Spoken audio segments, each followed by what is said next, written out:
চাঁপাইনবাবগঞ্জের শিবগঞ্জ উপজেলার চৌকা সীমান্তে ভারতীয় নাগরিকদের হামলায় ৩ বাংলাদেশি আহত হয়েছেন বলে অভিযোগ পাওয়া গেছে। আজ শনিবার দুপুরের দিকে উপজেলার বিনোদপুর ইউনিয়নের চৌকা ও কিরণগঞ্জ বিজিবি সীমান্ত ফাঁড়ির মাঝামাঝি এলাকায় উত্তেজনা দেখা দেয়। দুপুর থেকে বাংলাদেশ ও ভারতীয় সীমান্তে দুই দেশের নাগরিকেরা জড়ো হয়ে বিক্ষোভ করেন। এ সময় ভারতীয় নাগরিকরা হামলা চালায় বলে অভিযোগ পাওয়া গেছে। এর আগে ভারতের সুখদেবপুর সীমান্তে ভারতীয় সীমান্তরক্ষী বাহিনীর কাঁটাতারের বেড়া নির্মাণ নিয়ে কয়েকদিন ধরে উত্তেজনা বিরাজ করছিল। তখন চৌকা সীমান্তে বর্ডার গার্ড বাংলাদেশ ও বিএসএফ এর মধ্যে ব্যাটালিয়ন কমান্ডার পর্যায়ে পতাকা বৈঠক হয়েছিল।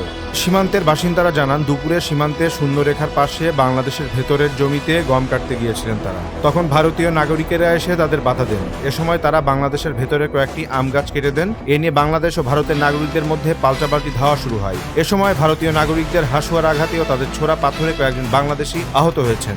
ভারতীয়দের হামলায় আহত হয়েছেন বিনোদপুর ইউনিয়নের কালীগঞ্জ নামটোরা এলাকার যুবক মেজবাউল হক, বিশ্বনাথপুর গ্রামের মোহাম্মদ রনি ও মোহাম্মদ ফারুক। ডেস্ক রিপোর্ট, দৈনিক গ্রামীণ।